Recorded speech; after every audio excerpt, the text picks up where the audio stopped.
no quiero que nadie esté en la cárcel. Yo soy un humanista, estoy formado en la escuela de la no violencia, pero que gobierno para todos y que tengo que hacer que se cumplan las leyes, que en su caso, si se termina de revisar, este asunto corresponde a la Fiscalía.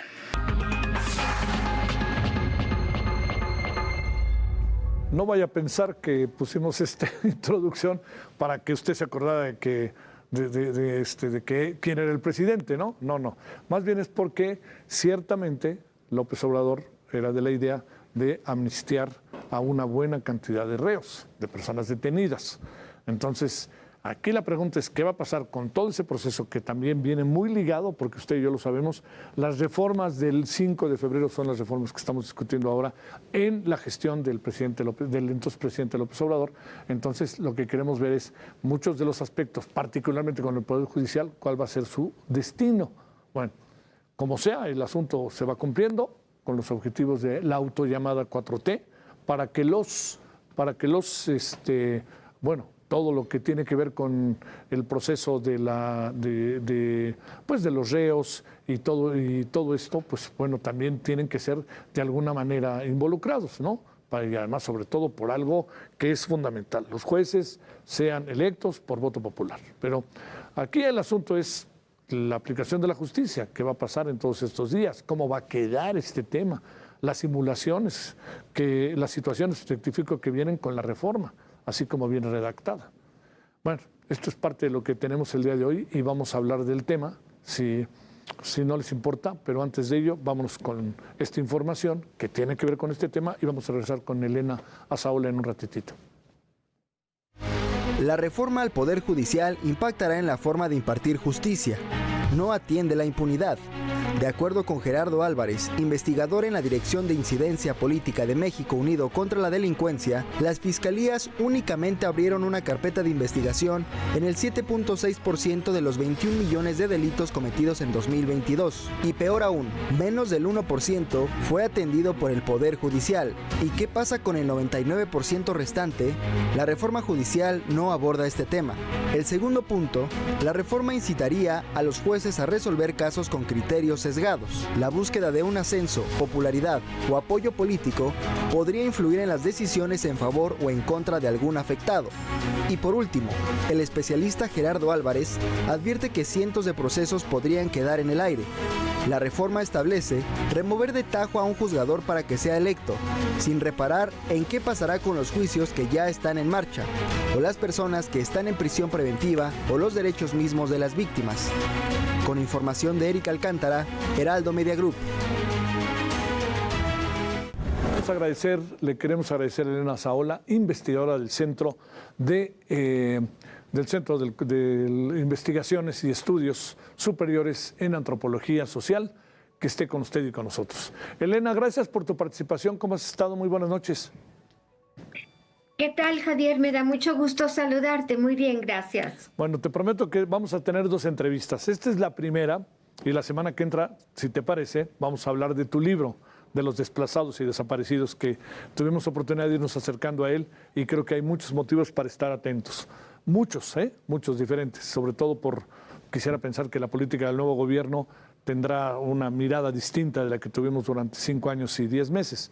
Déjame plantearte, Elena, primero, ¿qué le puede pasar al sistema penitenciario con la reforma al Poder Judicial? ¿Lo contemplan? Supongo que lo contempla, pero ¿cómo lo contempla en tu experiencia de estar en las cárceles, de estar con los reos, etcétera? ¿Qué alcanzas a ver, Elena?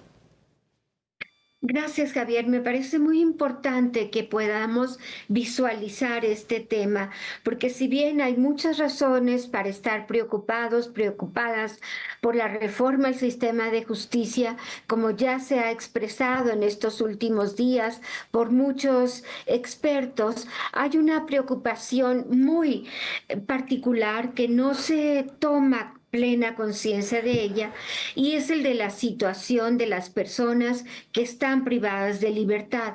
Primero hay que decir que desafortunadamente la situación de las cárceles nunca ha sido una prioridad en las políticas de seguridad o de justicia en el país, siendo que tienen un papel importantísimo, porque de la manera que salgan las personas que están en estas cárceles, pues va a depender en mucho que haya una buena seguridad para la sociedad o que no la haya.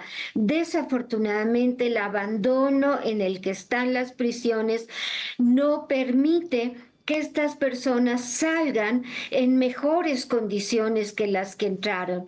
Y esto todavía se va a agravar más con la reforma al sistema de justicia.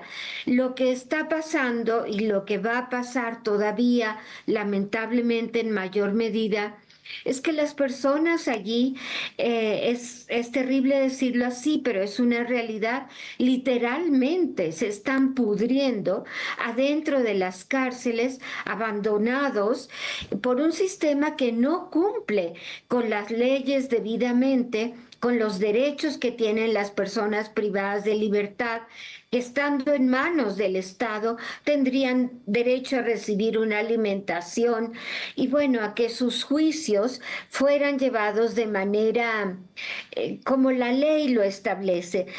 Lamentablemente hay muchísimos atrasos en estos procedimientos y no se piensa en que esto alarga la estancia de las personas en prisión, sobre todo en condiciones francamente indignas, infrahumanas y que digamos que a todos nos debe importar y preocupar esto, porque la verdad es que estas personas no van a salir en las condiciones que quisiéramos para que sean personas respetuosas de las leyes.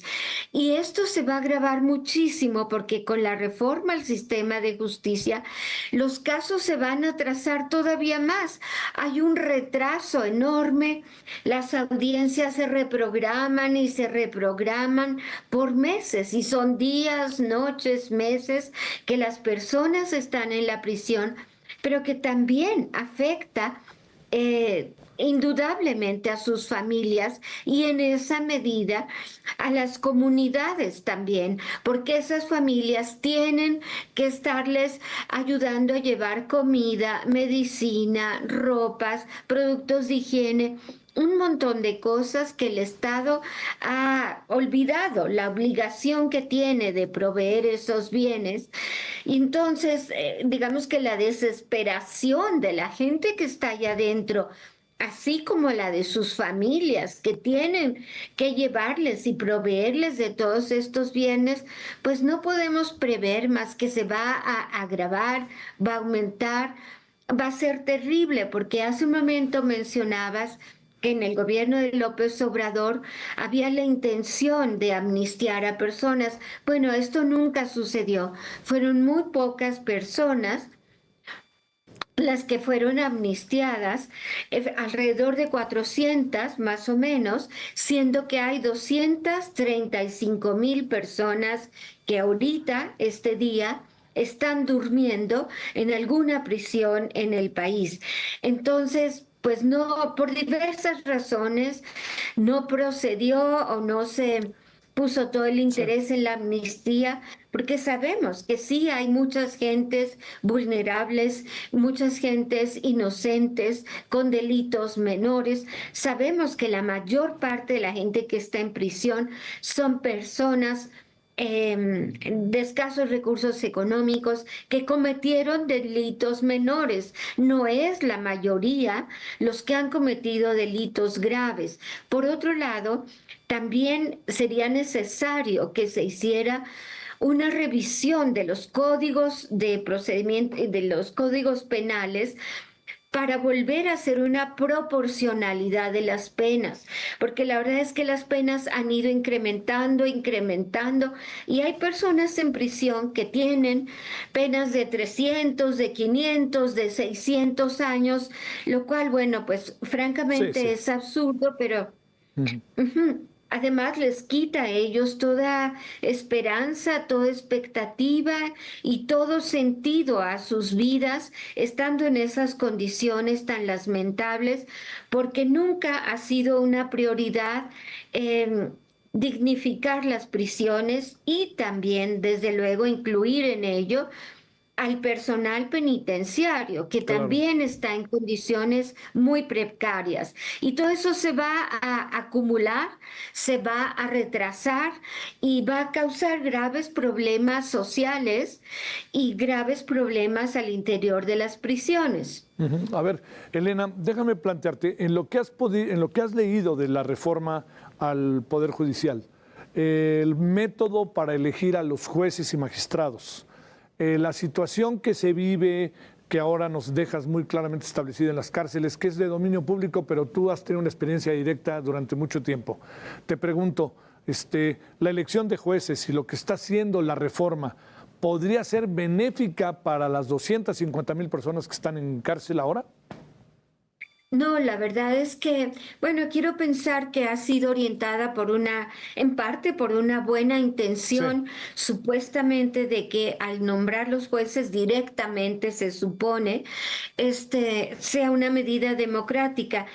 Lejos de ser una medida democrática, además no tenemos ninguna razón para votar.